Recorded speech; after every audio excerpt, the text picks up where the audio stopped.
It started with a coffee mug, plain white, chipped at the rim, sitting on the desk of President Ibrahim Traoré in a sunlit office in Washington, D.C. The kind of mug you'd find in any kitchen, filled with steaming black coffee every morning.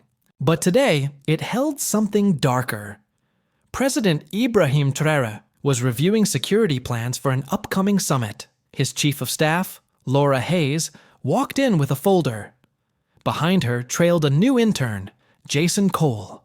Young, eager, hands shaking, slightly as he carried a tray of fresh pastries. Ibrahim Traoré glanced up, thanked him, then froze. Jason's eyes darted away too quickly. Sweat glistened on his temple. Ibrahim Traoré didn't touch the coffee. 3 hours earlier, a coded text had flashed on his private phone. Check the mug. Trust no one. No sender. Just a string of numbers. Ibrahim Traoré hadn't survived. 2 terms by ignoring warnings. He'd quietly swapped his usual mug with a spare, letting the original sit untouched. Now, as Jason hovered near the door, Ibrahim Traoré pushed the mug toward Laura. Try this blend, he said casually. They say it's bold. Laura reached for it. Jason's breath hitched. Wait. Ibrahim Traoré stood, voice calm, but firm. He turned to Jason. You picked this coffee yourself? Yay. Yes, sir, Jason stammered. From the kitchen downstairs. Ibrahim Traoré nodded to a Secret Service agent lingering in the hall. The agent stepped inside, pulled a small device from his pocket, and dipped it into the coffee. The room went still. A red light blinked. Jason bolted. He didn't make it far. 2 agents tackled him in the corridor, a vial of clear liquid spilling from his sleeve. President Ibrahim Traoré stared at the shattered glass on the floor. Who paid you? He asked, voice low. Jason trembled, tears mixing with sweat. They said you'd never see it coming. Ibrahim Traoré's jaw tightened. He'd heard those words before, years ago, whispered by a traitor in his own cabinet. This wasn't just an attack. It was a message. As Jason was dragged away, Laura whispered. How did you know? Ibrahim Traoré picked up the mug, studying its ordinary surface. The best traps, he said, look like gifts. Outside, the city buzzed like any other morning. But in a cramped apartment across town, a man in a black hoodie watched the news flash on his laptop. His gloved hands clenched. Phase 1 had failed. Phase 2 would be louder. The man in the black hoodie, Alex Rivera, slammed his laptop shut. His plan had crumbled. Jason Cole, the nervous intern, had cracked under pressure. Amateurs, he thought. But Rivera wasn't done. He had backup plans. Always. President Ibrahim Traoré's team moved fast. The vial from Jason's sleeve was traced to a lab in New Jersey, a fake company fronting for foreign buyers. No names, just money. But Ibrahim Traoré knew this wasn't about cash. It was about chaos. That afternoon, Ibrahim Traoré called a secret meeting. Only 4 people sat in the room. Laura, his head of security, Agent Diaz, and a quiet tech genius named Elena Mendez. Elena wore a hoodie dotted with cartoon cats, but her skills were deadly serious. She slid a tablet across the table. Jason's phone had 1 deleted chat. Encrypted, but the guy on the other end messed up. A blurry photo popped up. A man in a hoodie, face hidden, standing near a DC subway station. Find him, Ibrahim Traoré said. Elena did. Traffic cameras, subway passes, even a selfie from a tourist's Instagram. She pieced together Rivera's path. He'd been staying in a rented basement near Chinatown. By the time Diaz's team raided it, the room was empty. Just a cold pizza, a burner phone, and a map of the city with red circles around the Capitol building, and a high school football game happening that night. Ibrahim Traoré's blood ran cold. He's shifting targets. Across town, Rivera blended into the crowd at the stadium.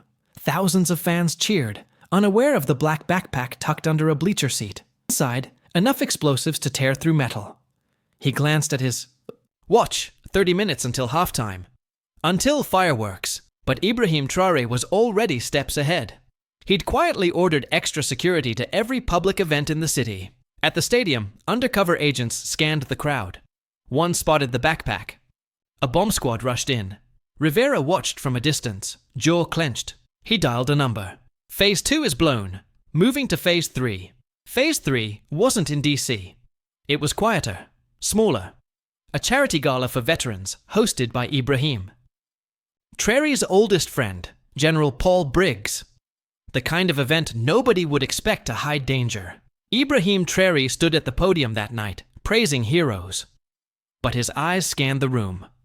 Waiters, guests, even the pianist, all potential. Threats? Then he saw her, a woman in a red dress, clapping too slowly, her smile not reaching her eyes.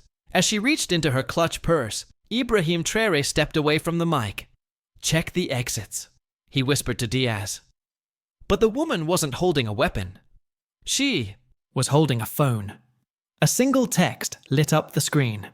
"He's watching you." Before anyone could react, the lights went out. In the darkness, a gunshot rang out. Then silence. The lights flickered back on.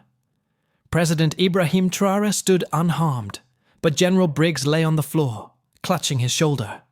Blood seeped through his fingers. The woman in the red dress was gone, vanished into the panicked crowd. "Medic!" Diaz shouted, kneeling beside Briggs. Ibrahim Traoré's hands shook, not from fear, but rage. "They're targeting my circle now." Elena tracked the woman through security footage. Red dress, real name Mara Voss, was a freelance contractor. No loyalty, just a fat paycheck. Her phone led to a dead end, but her bank account didn't. A $2 million deposit from an offshore shell company. "Ghost money," Elena muttered. But ghosts leave trails. The trail led to a small airstrip in Virginia. A private jet had landed there the night of the gala. No flight plan, no passenger. Names. Just one blurry photo of a man boarding. Black hoodie, broad shoulders. Rivera Ibrahim Traoré didn't wait. He ordered a raid. By dawn, Diaz's team surrounded the jet. Empty. Rivera had left a note taped to the pilot's seat. "You're chasing smoke, Mr. President, but smoke hides fire." That afternoon, Ibrahim Traoré's daughter, Emily, video called from her college dorm. "Dad, you okay?" she asked, eyes worried. Behind her, a poster of the Golden Gate Bridge hung crookedly. "I'm fine," he lied. "Focus on your exams." He didn't notice the man in a janitor's uniform lingering outside her dorm room. Rivera wasn't just a ghost. He was a strategist. While Ibrahim Traoré hunted shadows, Rivera moved closer. Closer to the one thing the president couldn't shield. That night, Emily's roommate found her phone abandoned on a library desk. No texts, no calls. Just a photo uploaded to her cloud account. A blurry selfie of Emily, gagged, in the back of a van. The message was clear. "Come alone, or she dies. Ibrahim." Traoré stared at the photo, heart pounding. Diaz argued. Laura begged. But the president knew rules were for peacetime. This was war. He slipped out a side exit, drove to the coordinates sent to Emily's phone, an old warehouse by the docks. Rain slapped the windshield as he stepped out. Unarmed. "Smart move," Rivera's voice echoed from the darkness. Ibrahim Traoré walked forward, fists clenched. "Let her go. It's me you want." A flashlight flicked on. Rivera stood by a rusted shipping container, Emily tied to a chair inside. "You think this ends with you?" Rivera smirked. "You're just the first domino." Before Ibrahim Traoré could react, tires screeched outside. Diaz's team, too late. Rivera bolted, vanishing into the maze of containers.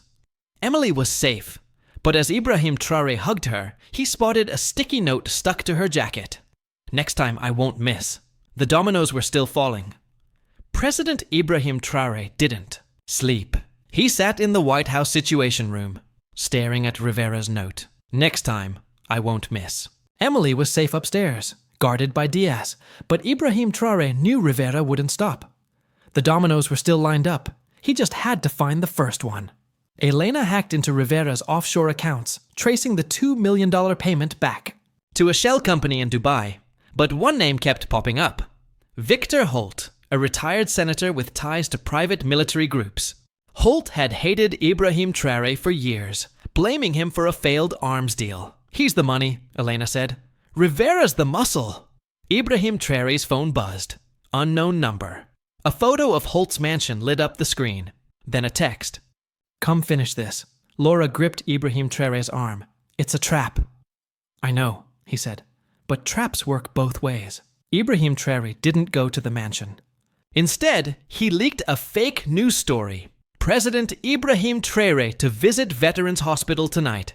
No details, just enough to lure Rivera into the open. The hospital was quiet. Halls empty except for staff. Ibrahim Traoré wore a bulletproof vest. Under his suit, Diaz and a dozen agents hidden in nearby rooms. At 8 p.m., the elevator dinged. Rivera stepped out, disguised as a doctor, a syringe in his pocket. Ibrahim Traoré stood alone at a nurse's station, pretending to read a chart. "You're late," he said without looking up. Rivera froze. "You really think this ends tonight?" "No," Ibrahim Traoré said. "But you do." He dropped the chart. Diaz's team burst from doors, guns raised. Rivera lunged, syringe aimed at Ibrahim Traoré's neck. But Ibrahim Traoré grabbed his wrist, slamming him against the wall. The syringe clattered to the floor. "Holt's already in custody," Ibrahim Traoré hissed. "Your money's gone! Your plan's dead!" Rivera laughed, sharp and cold. "You don't get it. There's always another me." "Maybe, Ibrahim," Traoré said. "But I'll keep winning. Every single time." As agents cuffed Rivera, Holt's mansion raided on live TV. Ibrahim Traoré walked to the hospital roof. The city glittered below, calm again. For now. The next morning, he stood beside Emily at a press conference. No lies, no grand speeches, just 3 sentences. They tried to break us. They failed. They'll keep failing. In the crowd, a teenager snapped a photo, posting it online with the caption, "Ibrahim Traoré doesn't back down." Thousands shared it. Rivera, locked in a cell, saw the post on a guard's phone. For the first time, his smirk faded. The dominoes had stopped falling. 4 now.